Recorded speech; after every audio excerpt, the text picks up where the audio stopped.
एक second year के बच्चे ने आरसीबी के विकेट कीपर को एज ब्रांड एम्बेसडर साइन किया है। सर ये क्या कहानी है? किस आइडिया पर वो ब्रांड एम्बेसडर आए? आज की 72 रैंक 2026 और 2000 में, मतलब क्या डिफरेंस आ चुका है? प्लेसमेंट में कितना परसेंट हिस्सा होता होगा 100 में से मार्क्स का, कि बच्चे के जो इन 4 साल में 3 साल में मार्क्स आ रहे हैं, प्लेसमेंट में कितना? एक मार्क्स एक हाइजीन इशू बोलते हैं कि मतलब एक स्क्रीनिंग चीज है। जो जेई का रैंक एक ब्रांड हो गया है। इन सब के अंदर आपने ये क्यों सोच लिया कि मैं एक और यूनिवर्सिटी बनाऊं, और क्या वो स्किल्स हैं जो भविष्य में खत्म हो जाएंगे? तो हमने बिल्डिंग अ स्टार्टअप यहाँ पर एज अ एजुकेशन ही है। तो फॉर एग्जांपल जो हमारे यहाँ बिजनेस एजुकेशन चूज करते हैं एंटरप्रेन्योरशिप स्कूल का, उनको एक स्टार्टिंग में ही एक ग्रांट दिया जाता है कि आपका सीड बनिए, और 1 साल पूरी इंटर्नशिप देना। सर आपने जैसे इंडिया में भी पढ़ाई की IIT और आपने बाहर भी पढ़ाई की है, तो क्या डिफरेंस दिखा आपको इन दोनों जगह पे? लेकिन ऐसा क्यों कि यहाँ पे बच्चा अगर एक बीटेक करेगा तो उसको 22 लाख रुपए के आसपास देने पड़ेंगे? आशु भाई 11th-12th पे पॉडकास्ट कैसे? आई होप आपने एक पहला भी मेरा पॉडकास्ट देखा हो विश्वा मोहन सर के साथ, जहां पे हमने बहुत इंटेलेक्चुअल बातें की और आप में से बहुत सारे बच्चों को पसंद भी आया। अब मुझे लगा कि मुझे इस चैनल पे उन बच्चों के लिए जो लास्ट ईयर में 12th पढ़ रहे थे या फिर इस साल 12th में आए हैं, ये जानना बहुत जरूरी है कि दुनिया में क्या चल रहा है। तो मैं 4 से लेकर 5 पॉडकास्ट की एक सीरीज लेके आ रहा हूं, और आज हम बात करने वाले हैं शोभित माथुर सर के साथ, जिन्होंने 2000 यानी कि 26 साल पहले AIR 72 लेके आए थे जेई के एग्जाम में। तो आज के पॉडकास्ट में जानेंगे कि तब का AIR 72 और आज के AIR 72 में क्या फर्क है। साथ ही साथ जानेंगे कि आज की डेट में अगर आपको कोई भी कॉलेज में एडमिशन लेना है तो किन किन बातों का आपको ध्यान रखना जरूरी है, और अगर आप अभी 12th में आए हैं तो पूरे साल आपको क्या करना चाहिए जिससे आप भी अपने सपने की रैंक और कॉलेज को अचीव कर पाएं। और यह भी जानेंगे कि कौन से स्किल्स आने वाले टाइम में यूजलेस हो जाएंगे और उन्होंने इतना बड़ा एम्पायर कैसे खड़ा किया। यकीन मानिएगा कि यह पॉडकास्ट आपकी लाइफ में बहुत वैल्यू ऐड करेगा, तो एंड तक जरूर देखिएगा। हाँ, स्पीड बढ़ा के देख सकते हो बिकॉज नेचुरल टोन में बात किया, टाइम बचेगा। आओ चलते हैं सीधा पॉडकास्ट पे। सर सबसे पहले तो बहुत बहुत शुक्रिया इस पॉडकास्ट के लिए हाँ बोलने का। और ये एक्चुअली में एक ऐसा पॉडकास्ट होने वाला है जो बहुत सारे बच्चों के मन के सवाल जो चल रहे हैं उनके, खासकर उन बच्चों के जिनका अभी रिजल्ट आया है। लेकिन मैं चाहता हूँ उससे पहले, क्योंकि आजकल बच्चा सीरियसली तभी लेता है किसी बात को जब उसे समझ में आता है कि जो सामने बोल रहा है उसकी क्या जर्नी रही है। तो अगर आप बच्चों को बता पाएँ शॉर्ट में क्या आपका पास्ट रहा है, क्या जर्नी रही है सर? हाँ, वैसे तो मैं एक साधारण से मिडिल क्लास फैमिली से हूँ, इसलिए कई सारे आपके दर्शक भी रहेंगे। तो जब कोई अच्छा पढ़ाई कर रहा होगा स्कूल में तो उनको बोलते हैं कि जेई की तैयारी करो, तो हमने जेई की तैयारी की। तो ईयर 2000 में मैंने जेई अटेम्प्ट किया और फर्स्ट अटेम्प्ट में ही एक 72 रैंक आना तो एक फैमिली के लिए भी बहुत बड़ी बात थी, हमारे लिए भी, क्योंकि हमारे फैमिली में कोई ऐसा कभी देखा नहीं है और कोई भी IIT भी नहीं गया होगा।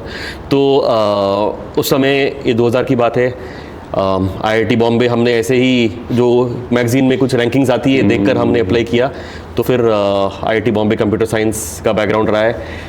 उसके बाद आई थिंक इंटरेस्टिंग चीज़ ये है कि मुझे पढ़ने का शौक़ हमेशा रहा है। तो मैंने शायद पूरे बैच में 1-2-3 लोग ही रहेंगे जो प्लेसमेंट में नहीं बैठे, उनमें से मैं एक था। तो विदेश चला गया मैं पढ़ाई करने, यूनिवर्सिटी ऑफ वाशिंगटन बोलते हैं, सियाटल में, जो जहाँ पर माइक्रोसॉफ्ट का हेडक्वार्टर्स है, सियाटल अमेज़ॉन का हेडक्वार्टर्स है। तो वहाँ पर मैंने जाकर अपनी मास्टर्स की, और उसके बाद अमेज़ॉन जब उस समय एक स्टार्टअप था, तो 2006 से 2009 के बीच में मैंने अमेज़ॉन में काम किया। और फिर ऐसे लगा कि मुझे जाकर देश के लिए कुछ करना चाहिए, इतना सब कुछ तो देश ने मुझे दिया, इतनी पढ़ाई हुई, और फिर भारत लौट के कुछ करते हैं। तो फिर मैं 2009 में लौट गया, और उसके बाद एक लंबी जर्नी रही है। प्राइमरली पहले सोशल सेक्टर बोलते हैं कि समाज के साथ काम करना, यूथ को प्रोत्साहित करना कि देश के लिए कुछ करो, तो ये मैंने काम किया। फिर इंडियन स्कूल ऑफ बिजनेस, जो भारत का सबसे टॉप बिजनेस स्कूल है, वहाँ से MBA किया। और फिर तब एक आइडिया आया कि एक यूनिवर्सिटी बनाना चाहिए हमें, जहाँ पर ऐसी पढ़ाई हो जो मेरे जैसे लोग सोचते हैं कि पढ़ाई भी अच्छी हो और वो पढ़ाई देश के काम भी आए। तो ऐसा हमने यूनिवर्सिटी का प्लान बनाया था मैंने। तो फिर प्लेसमेंट में नहीं बैठा इंडियन स्कूल ऑफ बिजनेस के बाद, और फिर दिल्ली आ गया, और पिछले 5 साल में ऋषिहुड यूनिवर्सिटी। तो ये एक समरी मेरे क्विकली मेरी लाइफ जर्नी के बारे में। सर 2000 में आपने आज से 26 साल पहले IIT क्रैक किया और 72 रैंक आई। आज की 72 रैंक 2026 और 2000 में, मतलब क्या डिफरेंस आ चुका है? आई थिंक डिफरेंस तो और बढ़ गया है। एटलीस्ट उस समय पर कुछ एक टॉप IITs थे जहाँ पर लोग बढ़ते थे, रीजनली जाते थे।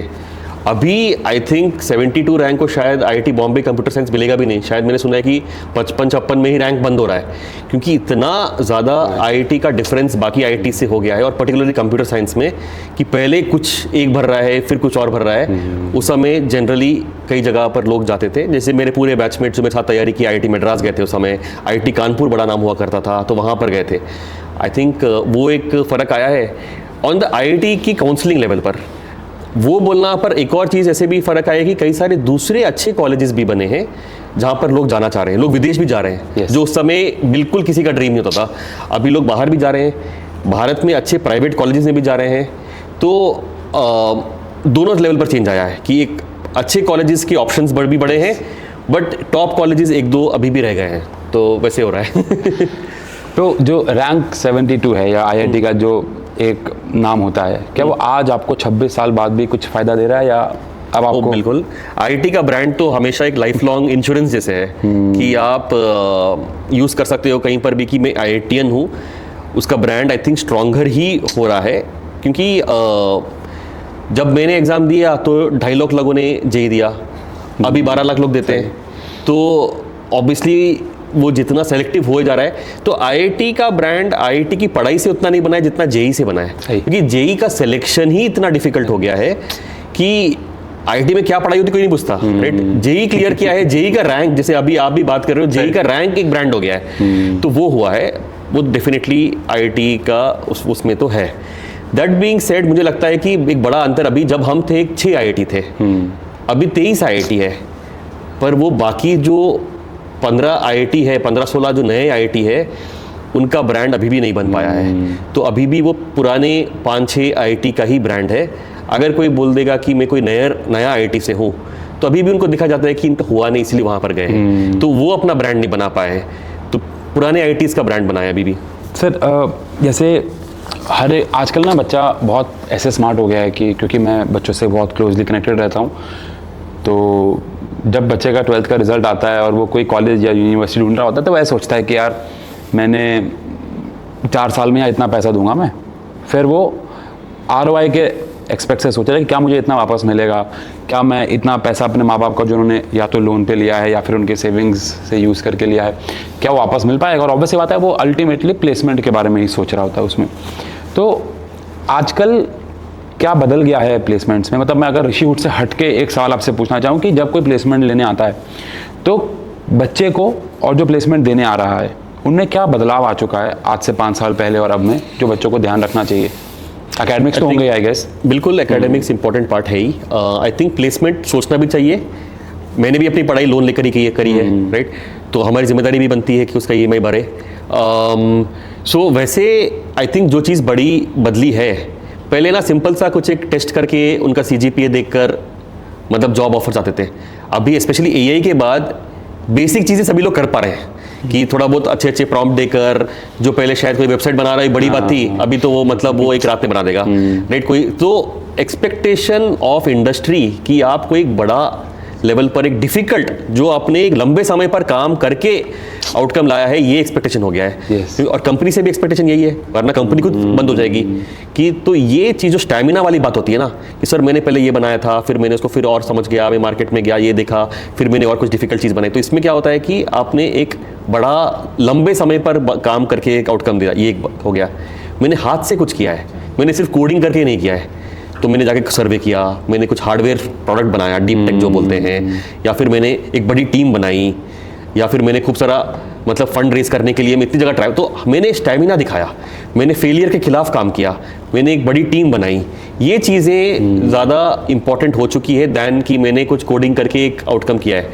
तो एक्सपेक्टेशन ये बन गई है, क्योंकि बाकी काम तो मशीन करेगा और करेगा, आप इसे बेहतर करेगा, बट ये चीज़ें जो सिर्फ एक जिसमें एक पेशेंस, एक जो ग्रिट बोलते हैं ना, कि फेलियर के खिलाफ काम करना, लंबा काम करना, ये एक्सपेक्टेशन बन गई। तो एटीट्यूड और कैरेक्टर पे एक्सपेक्टेशन ज़्यादा बन गया है इंडस्ट्री का, ना कि आपके टेक्निकल स्किल्स पर। टेक्निकल स्किल्स का वेटेज अभी बहुत कम हो गया है, ये चीज़ें मांग रहे हैं। तो एथिक्स एक बड़ी चीज़ हमें हर इंडस्ट्री पूछता है कि सर हम 4 जॉब ऑफर देते हैं, 2 ही लोग ज्वाइन करते हैं, 2 लोग आते ही नहीं, मतलब और आएगा तो फिर एक शॉर्टकट मेंटेलिटी हटा दो कि थोड़ा और डीपर इंटीग्रिटी जो बोलते हैं ना कि ऑनेस्टी, इंटीग्रिटी, मेहनती, लंबा समय काम करना, ये एक्सपेक्टेशन है इंडस्ट्री के, जो एजुकेशन अदरवाइज नहीं देता है। एजुकेशन बोलता है कि मार्क्स लाओ, नंबर आ जाएंगे, नौकरी लग जाएगी, उससे नहीं होता है, क्योंकि अभी इंडस्ट्री कंप्लीटली अलग चीज़ मांग रही है, जो पूरा आपके कैरेक्टर के ऊपर क्वेश्चन आ गया है। तो प्लेसमेंट में कितना % हिस्सा होता होगा 100 में से मार्क्स का, कि बच्चे के जो इन 4 साल में 3 साल में मार्क्स आ रहे हैं,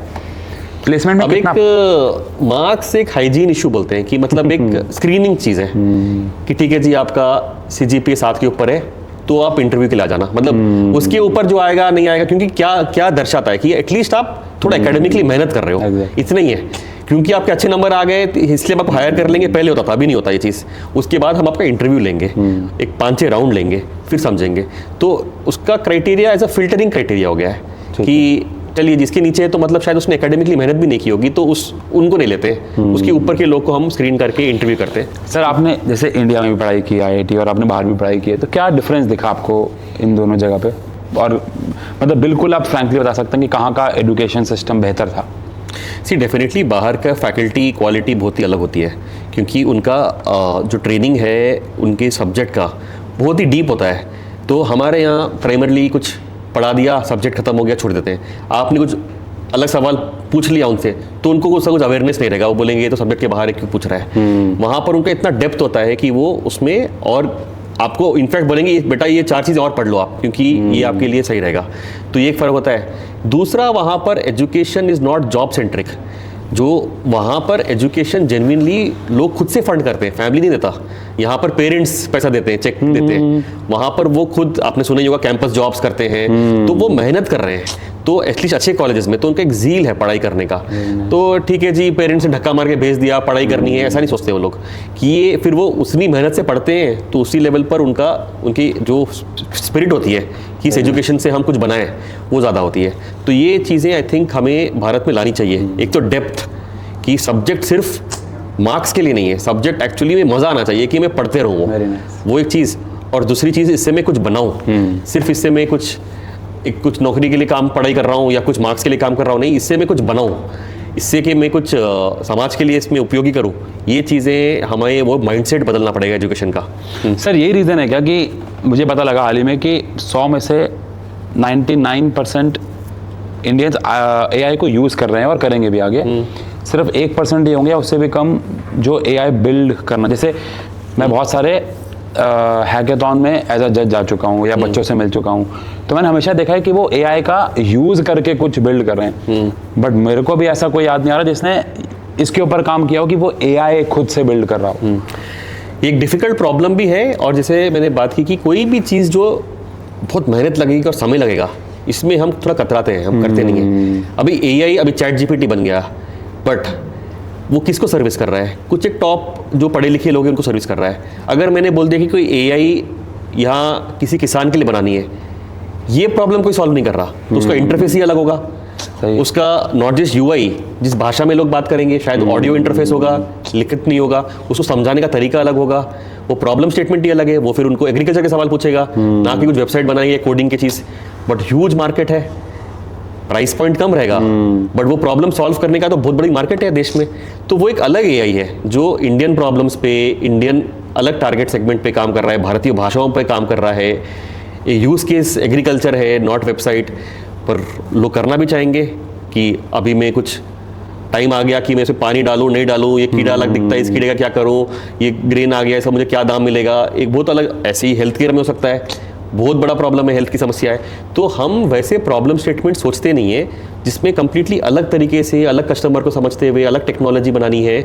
लो कॉस्ट चलेगी, हर फ़ोन पे नहीं चलेगी वो, राइट। तो ये चीज़ें हमें सोचना, जैसे कि UPI ने जो प्रॉब्लम सॉल्व किया, हमें फाइनेंशियलाइज करने के लिए शायद AI का UPI सोचना पड़ेगा जिसकी हर फीचर फ़ोन में भी चले और सभी की तरफ पहुंचे, और उसका ह्यूज मार्केट रहेगा। तो हम ऐसे प्रॉब्लम्स हम कम सोचते हैं। ठीक है, तो यहाँ पे एक और सवाल ये आता है कि जितने भी AI मॉडल्स हैं, चाहे वो क्लाउड हो, जेमिनाई हो, ChatGPT, ये बाहर के ही हैं, US के हैं, बिल्कुल सब। यस। तो आपको लगता है कि हम इंडिया में ऐसा कुछ बना पाएंगे, और अगर अभी तक क्यों नहीं बना पाए, क्या लगता है आपको इसके ऊपर? आई थिंक इसमें बहुत सारा एक रिसर्च जाता है, पहली बात तो, और पैसा जाता है ऐसे एक और बनाने का कोई मतलब नहीं जब तक हम कुछ अलग नहीं बनाए। सही। जैसे कि चाइना ने डीप सीक बनाया।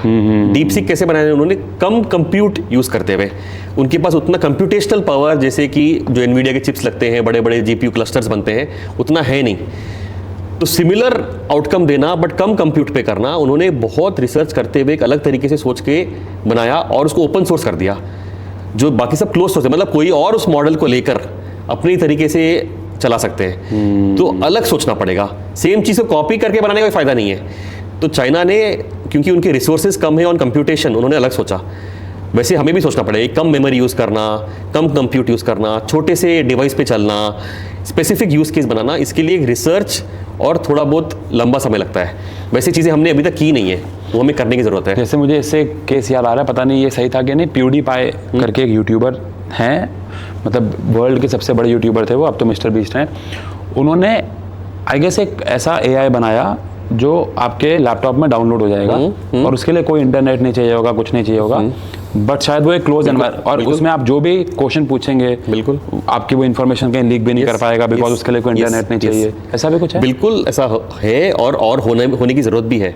जो अभी मॉडल्स बने हैं वो जनरल पर्पस मॉडल्स है। एक चैट जीपीटी हर सवाल आंसर करता है, बट हर एक व्यक्ति को हर सवाल पूछने की जरूरत नहीं है। फॉर एग्जांपल लीगल मैटर्स है या हेल्थ केयर मैटर्स है, मुझे हेल्थ के सवाल पूछने हैं, मैं डॉक्टर हूँ, मुझे रेडियोलॉजी की रिपोर्ट देनी है और पूछनी है, तो वो मॉडल्स उतने भारी होने की जरूरत नहीं है, राइट? तो और वो लोकली चले, कम कॉस्ट पे चले, फोन पर चले, तो प्राइवेसी भी आती है। अभी क्या है, आप हर चीज, मेरा मेडिकल रिपोर्ट भी मैं अपलोड कर रहा हूँ, मेरे मार्क्स भी अपलोड कर रहा हूँ, मेरा क्वेश्चन पेपर भी अपलोड कर रहा हूँ, हर चीज सिलिकॉन वैली के डेटा सेंटर में जा रही है। जरूरत ही नहीं है, अगर वही मॉडल मेरे लैपटॉप पे चल सकता है तो मेरा पूरा डेटा मुझे प्राइवेट है, मेरी कंपनी का डेटा मेरे पास है, राइट? और फिर वो मेरे यूज केस के लिए और बेहतर आंसर दे रहा है, जो एक ऑलराउंडर नहीं कर पाएगा, वो स्पेशलिस्ट बैट्समैन कर पाएगा। तो वो वाली बात हो गई। यहीं पे एक सवाल उठता है सर कि मान लेते हैं कि मैं ऋषिवुड में या किसी भी और कॉलेज में, यूनिवर्सिटी में पढ़ता हूँ और मैंने 2026 में एडमिशन लिया और 2030 में मैं बाहर आया, तो आपको ऐसा लगता है कि 2030 तक, क्योंकि मुझे तो ऐसा लगता है कि 2030 तक बहुत सारी नई ज़रूरतें आ चुकी होंगी लोगों की, हो सकता है जो आज मैं स्किल, जैसे कि एग्जांपल के तौर पे मेरा एक फ्रेंड था और वो मुझे कहता है कि मैं ना थंबनेल डिज़ाइनिंग सीखना चाहता हूँ और मैं अपने जॉब से आके रात को थंबनेल डिज़ाइन करूँगा और पैसे कमाऊँगा, और इसके लिए मैं एक थंबनेल डिज़ाइनिंग का स्किल अचीव कर रहा हूँ कुछ कोर्स करके। तो फिर मैंने उसको कहा कि यार देख, आज से 6 महीने बाद, 1 साल बाद कोई थंबनेल नहीं बनवा रहा होगा, मुझे लगता है सब एआई कर रहा होगा, और आज की डेट में भी बहुत सारे लोगों ने करना शुरू कर दिया है। तो ऐसे ही आपको ये चैलेंजेस आते होंगे, आप कैसे फेस करते हैं, और क्या वो स्किल्स हैं जो भविष्य में खत्म हो जाएंगे और या जिनकी कोई ज़रूरत नहीं रहेगी, और ऐसे कौन सी और स्किल्स हैं जो हर एक बच्चे को अचीव करने चाहिए साइड बाय साइड उनकी पढ़ाई, ताकि वो आने वाले 5-10 साल तक इंडस्ट्री रेलिवेंट रहे, मार्केट रेडी रहे, और आप क्या यहाँ पे बच्चा वो अचीव कर पा रहा है कि नहीं? बिल्कुल सही सवाल है।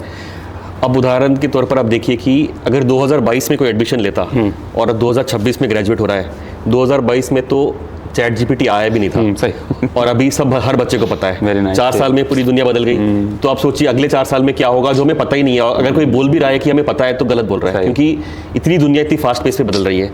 तो हमें ये सोचने की जरूरत है कि क्या स्किल्स रिप्लेस हो जाएंगी और क्या स्किल्स परमानेंट रहेगी। फॉर एग्जाम्पल, आपने थंबनेल डिज़ाइन वाली बात की। थंबनेल डिज़ाइन पक्का अगर आज 5 लोग कर रहे हैं तो आगे जाकर एक ही आदमी करेगा, एआई की हेल्प से करेगा। ऐसा नहीं कि एआई सब कुछ करेगा, बट 5 लोग की जरूरत नहीं पड़ेगी, क्योंकि मैनुअल काम कम हो जाएगा, एक आदमी इंस्ट्रक्शन देगा और उतना ही आउटकम या उससे कई गुना ज़्यादा आउटकम ला पाएगा। बट क्या चीज़ें रह जाएंगी कि कस्टमर को समझना कि क्या चाहिए, मतलब एक सेंस ऑफ डिज़ाइन, एस्थेटिक्स की क्या सोच है, क्या आज का अभी जेन अल्फा सोचेगा, जो आपका फ्यूचर कस्टमर है, वो कैसे सोच रहे हैं, ये चीज़ें एआई उतना नहीं बता पाएगा जितना आपको लोगों से मिलकर बात करके समझने की। ये तो बहुत ही ह्यूमन चीज़ है।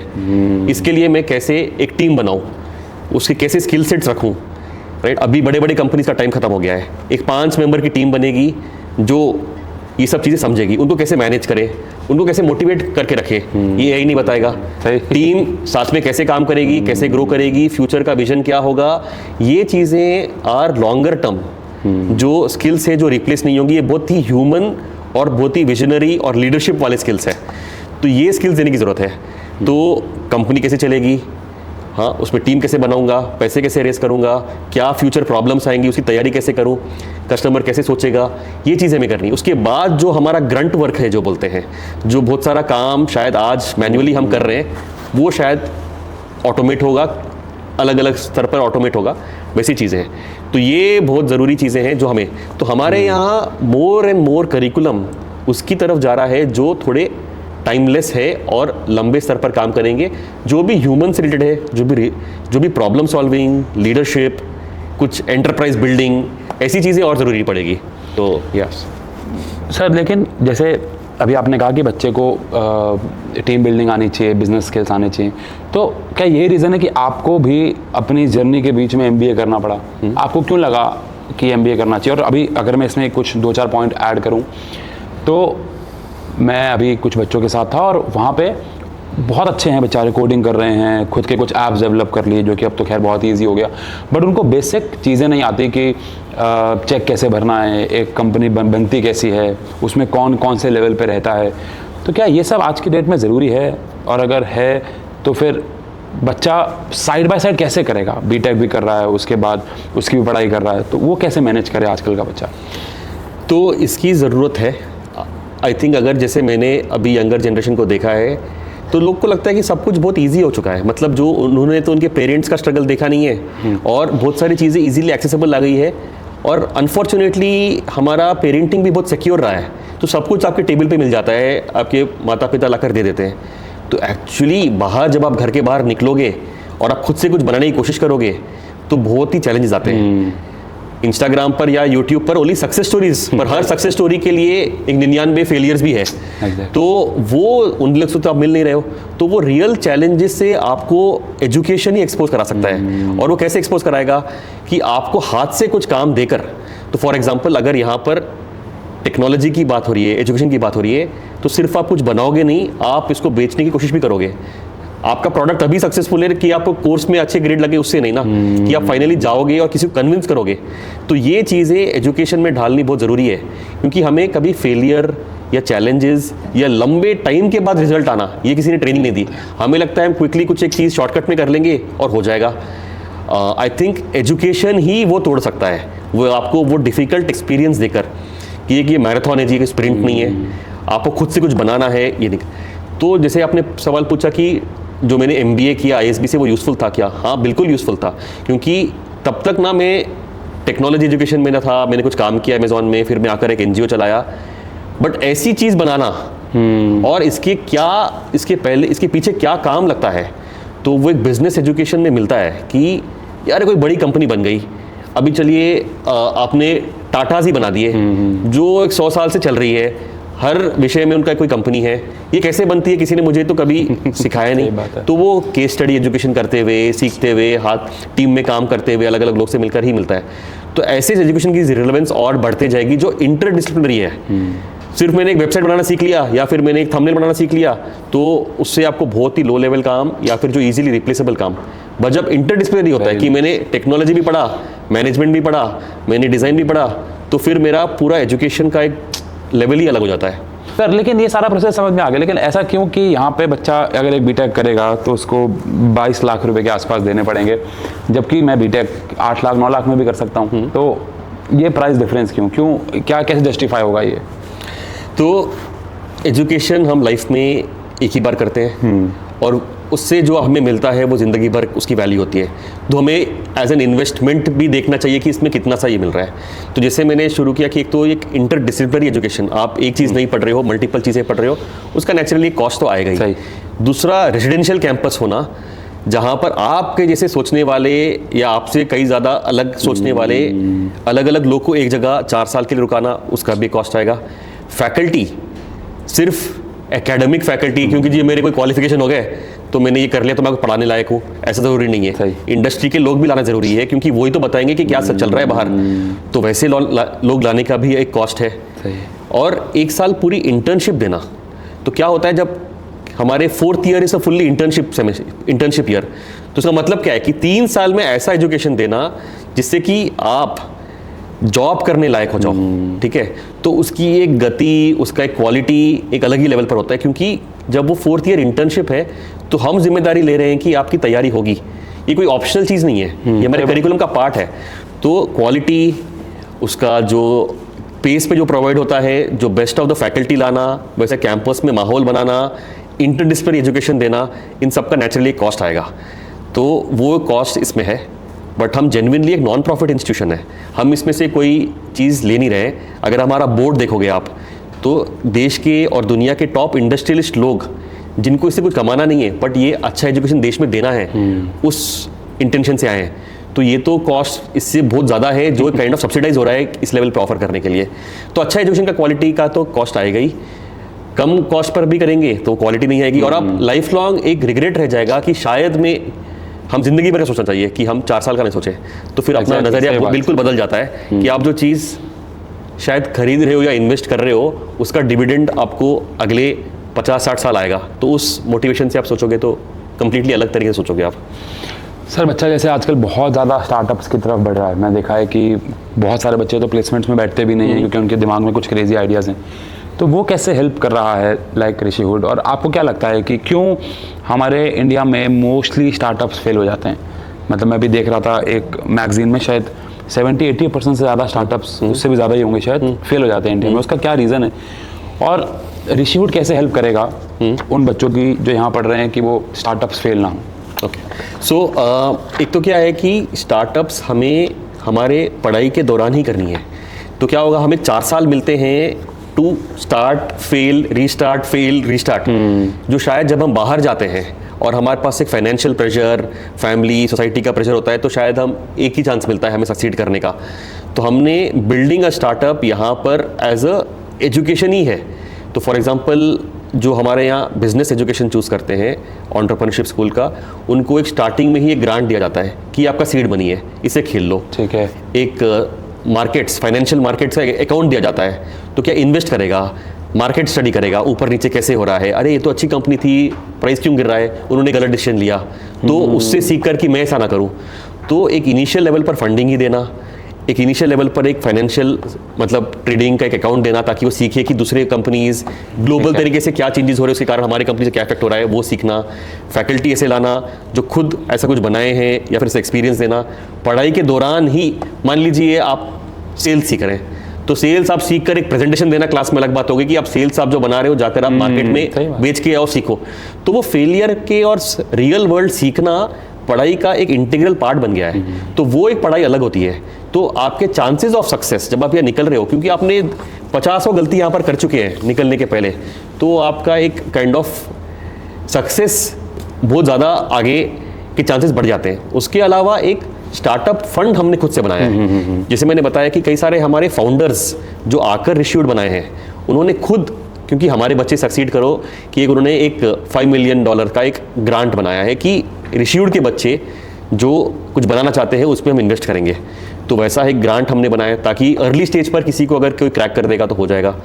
और ऐसे कई सारे हमने एफर्ट्स किए कि आपका 4 साल यहाँ पर एक स्टार्टअप इंक्यूबेशन टाइम सोच लो।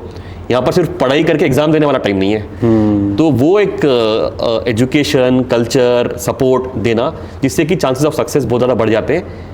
इसी कारण से जो ये लोग नहीं करते हैं, जो जब पहली बार बाहर निकल के कोई स्टार्टअप करने की कोशिश करते हैं, इसीलिए फेल होते हैं क्योंकि उन्होंने पहली बार रियलिटीज़ ऑफ वर्ल्ड देखी है, और उनको वो फिर रिस्टार्ट करने का मौका नहीं मिलता है क्योंकि वो समय निकल गया और हमें अभी नौकरी करनी पड़ेगी और फिर कभी और लाइफ में करेंगे, इसलिए छोड़ देते हैं वो स्टार्टअप जर्नी। तो अभी तक उस ग्रांट में से कुछ दिया गया बच्चों को? हाँ जी, तो अभी करीबन एक 13 स्टार्टअप्स इंक्यूबेटेड हमारे पास, एक वेंचर स्टूडियो बोलते हैं, वो स्टार्टअप्स इंक्यूबेटेड है। सिर्फ हमारा फंडिंग नहीं, दूसरे इंस्टीट्यूशंस ने फंड किया है। For example Indian school of business, जहाँ से मैंने पढ़ाई की, उन्होंने हमारे 2 स्टार्टअप्स को यहाँ पर फंड किया है। तो मान लीजिए कि इंडिया का top business school independently evaluate कर रहा है, तो वो एक बेटर टेस्ट है, ताकि हम तो दिल से करेंगे ही। जब बाहर के लोग कर रहे हैं, बाहर के इन्वेस्टर्स आकर सपोर्ट कर रहे हैं, तो वो हो रहा है, तो हमारे लिए और भी ज़्यादा वैलिडेशन एज जो हम चला रहे हैं इंस्टीट्यूशन की, यार हमारी पढ़ाई के तो रिलेवेंस दुनिया को लग रहा है, सिर्फ हमें नहीं।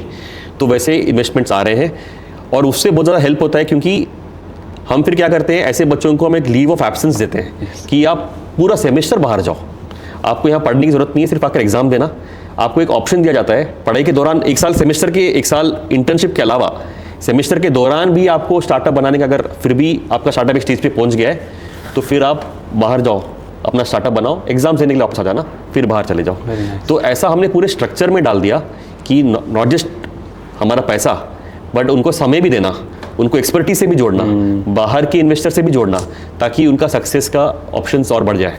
हमने इतनी सारी सर बात कर ली एआई के ऊपर, क्योंकि एआई ज़रूरी भी है। मैं देख रहा हूँ आजकल हर किसी भी आप मॉल में चले जाओ, किसी भी आप कपड़े की दुकान पे चले जाओ, हर एक इंसान अपने प्रोडक्ट में एआई ज़रूर डाल रहा है। एआई वाला एसी भी आ गया, एआई वाले कैमरे भी आ गए, लैपटॉप भी आ गए। तो एआई ज़रूरी तो है ही फ्यूचर के लिए। तो ऋषिहुड कैसे बच्चों को वो एआई फ्रेंडली बना रहा है सर?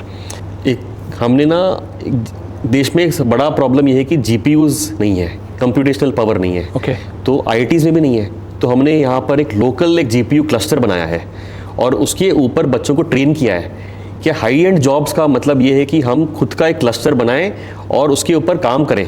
और एक प्रॉब्लम थोड़ा और एक्सप्लेन, जीपीयू क्या है? मैं समझा नहीं क्या होगा इसमें। एक जीपीयू क्या होता है कि आपके हर चीज़ में, आपके फ़ोन में, आपके लैपटॉप में एक पहले सीपीयू बोलते थे जो कंप्यूटेशन कर रहा है, जो दिमाग चला रहा है, जो उसका ब्रेन ठीक है। है। पर एआई के लिए एक अलग टाइप का कंप्यूटेशनल पावर चाहिए होता है जिसको बोलते हैं जीपीयू, ठीक है। जो बहुत ही ज़्यादा मतलब स्ट्रॉन्ग तरीके से एक डीप काम कर सकता है, क्योंकि उसमें बहुत सारा कंप्यूटेशनल पावर लगता है किसी भी चीज़ को सोचने में। जैसे कि आपने कुछ क्वेरी पूछ ली, उसका क्विक आंसर देना, पूरे दुनिया का डेटा को क्रंच करके सिंपल तरीके से आपको बताना, उसमें बहुत एक दिमाग लगता है। ठीक है। तो उसको जीपीयूज बोलते हैं। और जीपीयूज अभी दुनिया में बहुत कम है। एक कंपनी एनवीडिया है, वो बनाती है और इतना ज़्यादा डिमांड है कि वो सर्विस ही नहीं कर पा रहे हैं और कई देश उसको खरीद नहीं पा रहे क्योंकि उसका दाम बहुत बढ़ गया है। पर अगर हम जब तक उस पर काम करना नहीं सीखें तो फिर हम हाई एंड जॉब नहीं कर सकते, क्योंकि अगर जो अल्टीमेट बड़े काम है, जो ओपन एआई कर रहा है, जो एंथ्रोपिक कर रहा है, जो एनवीडिया कर रहा है, तो वैसा हमें एक्सपीरियंस चाहिए कि उन मशीन्स पर काम करने का।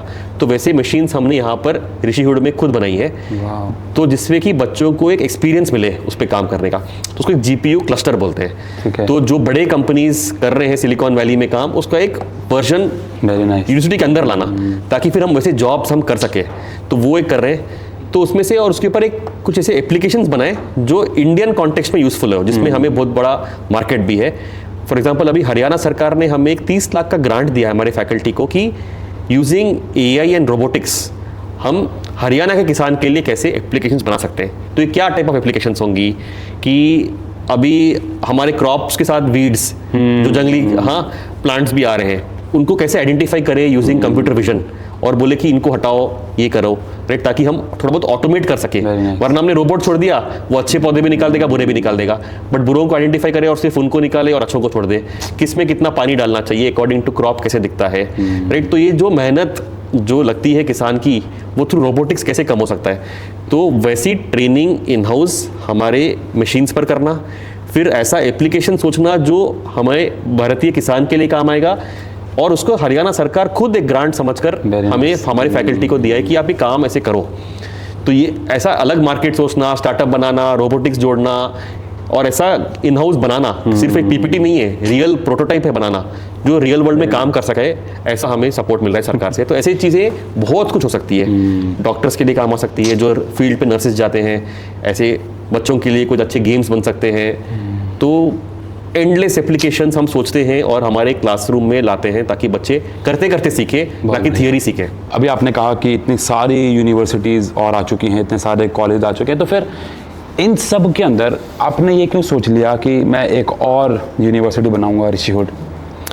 देखिए, आई थिंक अगर हम बच्चे की ज़िंदगी के बारे में सोचें, ना कि उसकी डिग्री या नौकरी के बारे में, तो एजुकेशन का पर्सपेक्टिव बिल्कुल बदल जाता है। अभी जो जितने कॉलेजेस हैं देश में, 1200 यूनिवर्सिटी है, 40,000 कॉलेज है, बट सभी लोग सोचते हैं कि हम डिग्री देते हैं और हो सके तो नौकरी देते हैं। तो एजुकेशन का मैंडेट जो कॉलेजेस ने सोचा है कि हम इनको इतना दे देंगे जी, डिग्री दे देंगे। बट एजुकेशन का पर्पस अगर आप सोचें, लाइफ में शायद आप हायर एजुकेशन एक ही बार करोगे और कभी नहीं करोगे। उसका जो वैल्यू है उससे बहुत ज़्यादा है कि वो आपको ज़िंदगी के लिए तैयार करता है, ना कि आपको एक कागज़ दे दे आपके हाथ में या फिर एक फर्स्ट जॉब दे दे। तो हमारा थॉट ऋषिहुड में कि हम आपकी तैयारी पहली नौकरी के लिए नहीं कर रहे हैं, पर आपकी ज़िंदगी की तैयारी कर रहे हैं।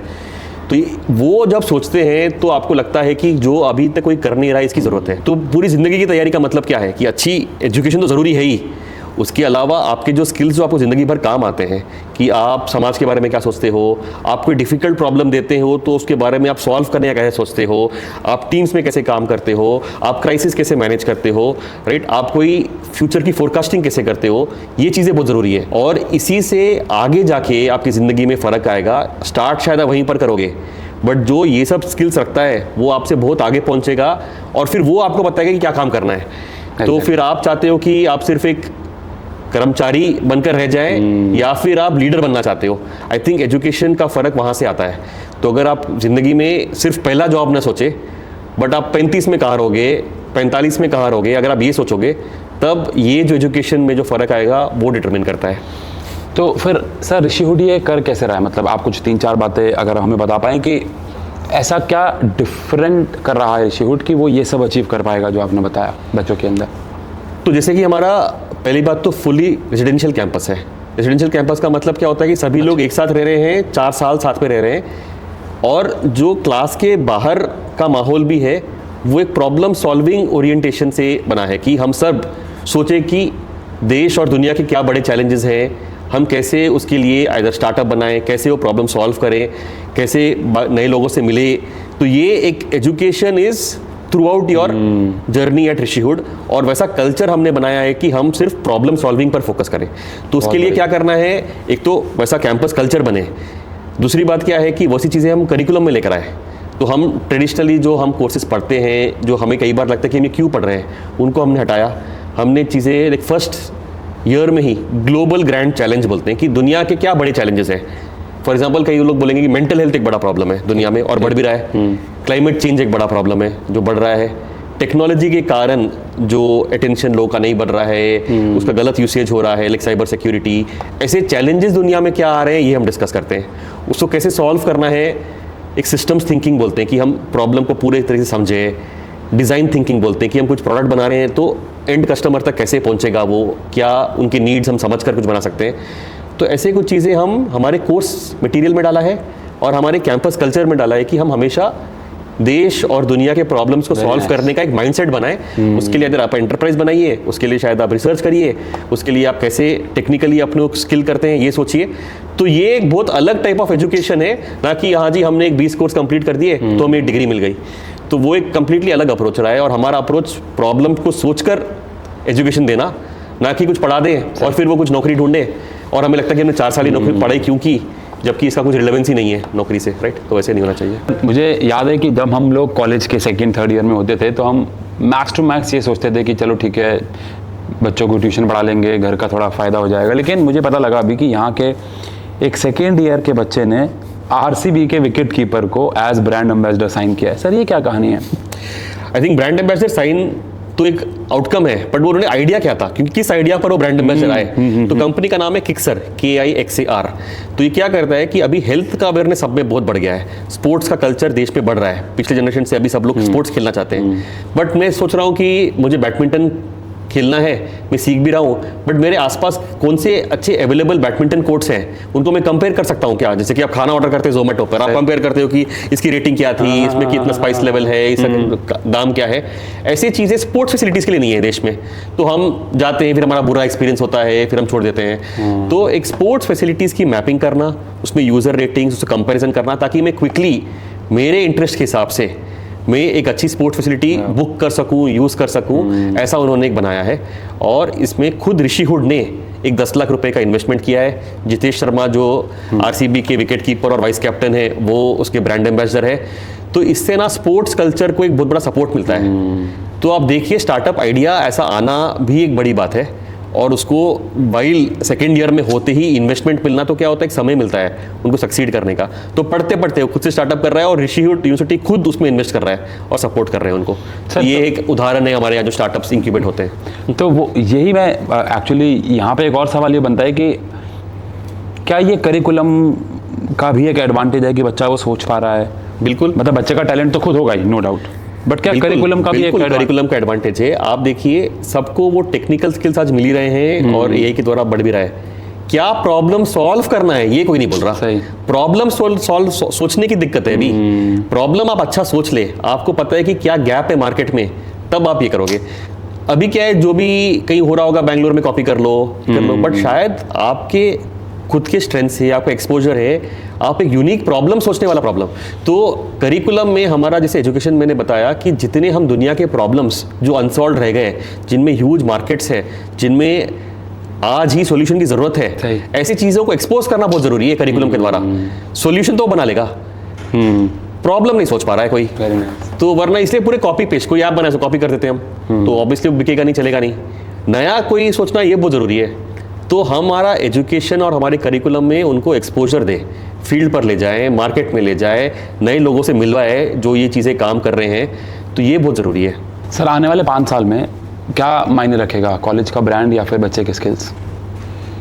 बच्चे के स्किल्स, ऐसी कोई 5 स्किल्स, 3-4 स्किल्स जो बच्चे को आज की डेट में खुद से अटेन करने चाहिए, किसी कॉलेज या यूनिवर्सिटी के ऊपर नहीं, उसको?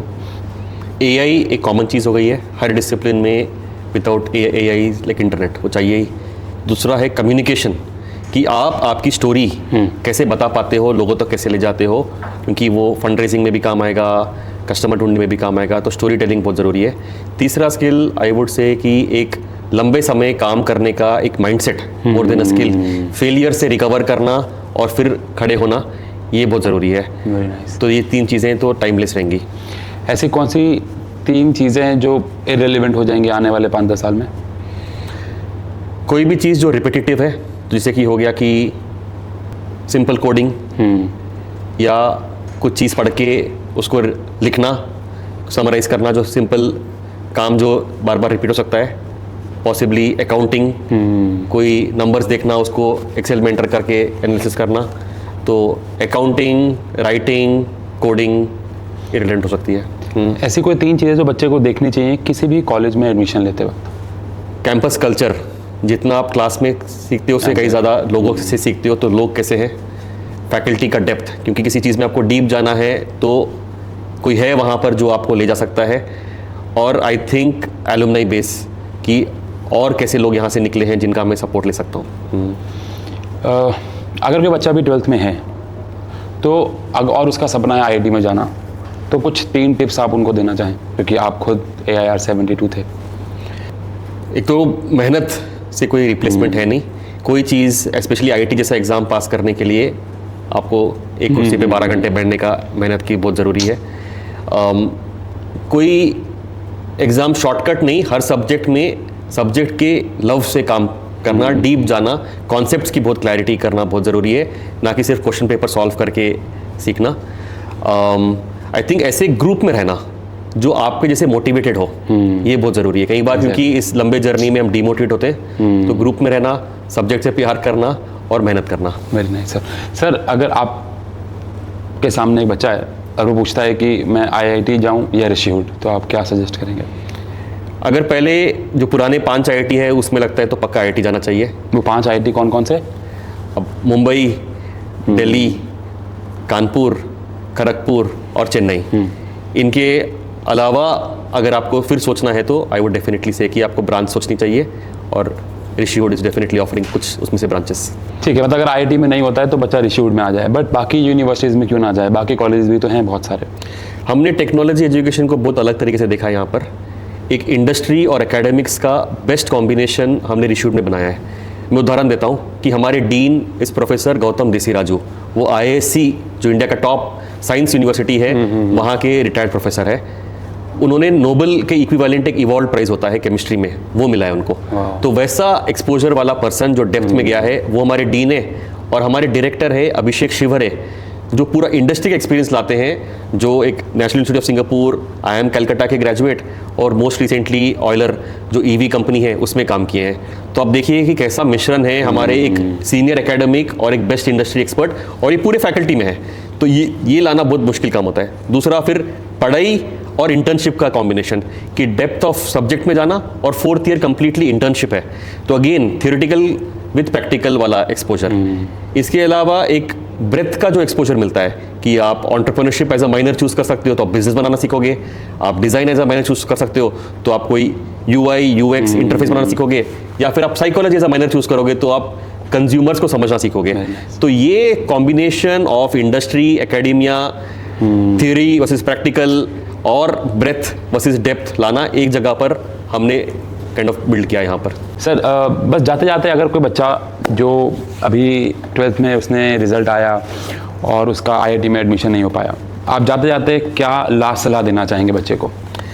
आई थिंक द बेस्ट सलाह है कि आप ऐसा कॉलेज ढूंढिए जिसका मोटिवेशन सिर्फ एक स्किल देकर एक जॉब देना नहीं है, क्योंकि 4 साल बाद जब आप ग्रेजुएट होंगे आप वो देखकर ज्वाइन करेंगे तो पूरा बदल जाएगा। तो जो आप पर डीपर लेवल पर और लॉन्गर टर्म पर इन्वेस्ट करने को तैयार है, ऐसे कॉलेजेस आप ढूंढिए, क्योंकि यही आपके साथ रहेंगे। बाकी स्किल्स और जो आज की नौकरियां हैं वो तो रहने वाली है नहीं। तो focus on depth, not on something superficial. Thank you so much sir. I hope बच्चे बहुत कुछ सीखे होंगे आज। बहुत बहुत शुक्रिया sir. Thank you so much. Thank you.